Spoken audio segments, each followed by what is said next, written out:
होता है ना कि जब इसमें इन्फेक्शन होता है, जो मैंने आपको ये ट्यूब बना के दिखाई है, जैसे ये एक ग्लैंड बना के दिखाई है, ये ट्यूब को इस तरीके से होल्ड करके रखती है। मान लीजिए ये ग्लैंड है, ये कभी कभी इनलार्ज होने लग जाती है, बड़ी होने लग जाती है।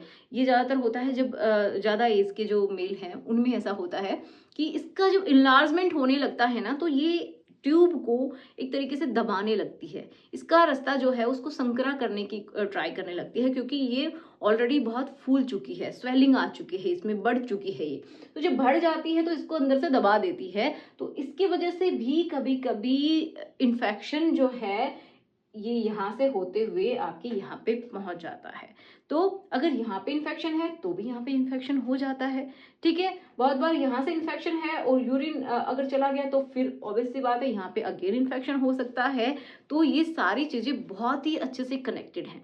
ओके, तो आपने एक चीज और देखी होगी, नोटिस की होगी कि जिनको भी प्रोस्टेट एनलार्जमेंट की प्रॉब्लम होती है, उनका जो यूरिन है वो रुक रुक के आता है। वो इसी वजह से आता है क्योंकि ये जो ट्यूब है वो उनकी बहुत ही ज्यादा जकड़ी जा चुकी है, वो प्रोस्टेट बड़ी हो गई है। इसलिए बहुत बार देखा है कि जो मेल्स हैं, ज्यादातर जो बड़े एज के हैं, वो बहुत बार रात में उठते हैं और यूरिन के लिए जाते हैं, क्योंकि वो पूरी तरीके से उनका जो यूरिन है वो उसको खत्म नहीं कर पाते, पूरी तरीके से खाली ही नहीं हो पाता है उनका ब्लडर, उनको धीरे धीरे धीरे धीरे आता है, उनको पेन भी होता है। तो अगर किसी के घर में ऐसा है तो प्लीज, मैं अगेन ऐसा बोल रही हूँ, मैं हमेशा बोलती हूँ कि प्लीज उनके ऊपर थोड़ा ध्यान दीजिए। अगर इनके साथ किसी तरीके की प्रॉब्लम है तो उसको जरूर से जरूर शॉर्ट आउट कीजिए, ठीक है।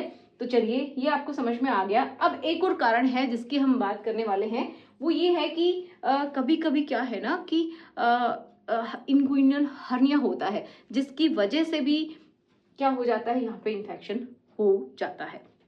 कैसे, देखो क्या है कि मान लीजिए ये आपका मैंने डाइजेस्टिव सिस्टम बनाया है हल्का सा, जैसे कि आपका स्टमक है, ये जो आपकी इंटेस्टाइन है वो है, कि ये तो क्या है आपकी small intestine and large intestine. तो जो स्मॉल इंटेस्टाइन है उसका कोई हिस्सा क्या हो जाता है, आपका जो स्क्रोटम है, ये स्क्रोटम है, ठीक है, इसके अंदर ये दोनों क्या है, टेस्टिकल हैं, ये जुड़ी हुई हैं किससे, स्पर्मेटिक जो कोड है उसके थ्रू, ठीक है, उसके थ्रू ये जुड़ी हुई हैं। और यहाँ पे क्या एक कैनाल की जैसी होती है। तो कभी कभी ऐसा होता है कि इस कैनाल, जैसे मान लीजिए ये एक कैनाल है, कैनाल मतलब ट्यूब, ओके, तो इसके थ्रू ये क्या था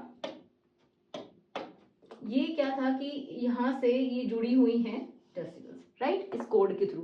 अब यहाँ पे कभी कभी क्या होता है कि कोई हिस्सा जो स्मॉल इंटेस्टाइन है उसका कोई पार्ट इसके अंदर आ जाता है। यहाँ पे आप देख पा रहे हैं ये जो हिस्सा है ये इसके अंदर आ गया है।